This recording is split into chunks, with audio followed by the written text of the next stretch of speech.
वरिष्ठ शिक्षाविद समाजसेवी तथा सारस्वत साधक विपिन बिहारी चक्रंक सम्मानार्थे प्रकाशित अभिनंदन ग्रंथ विपुलाच विपिन शुभ लोकार्पण उत्सव बुधवार आनंदपुर क्रिस्टा पैलेस ठारे अनुष्ठित हो जाइछि।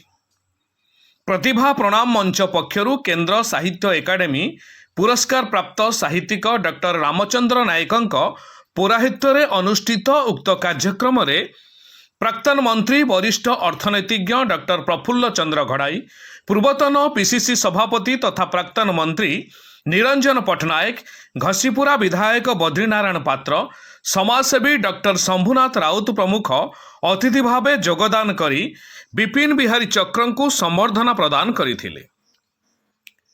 एही अवसर रे अतिथि मानक द्वारा विपुलाच विपिन अभिनंदन ग्रंथ लोकार्पित होइथिला।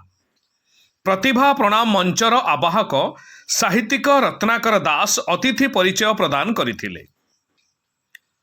प्राबंधिक हलधर पंडा कार्यक्रम संबंध में सूचना प्रदान करिथिबा बेले वरिष्ठ सभ्य कीर्तन साहू धन्यवाद अर्पण करथिले।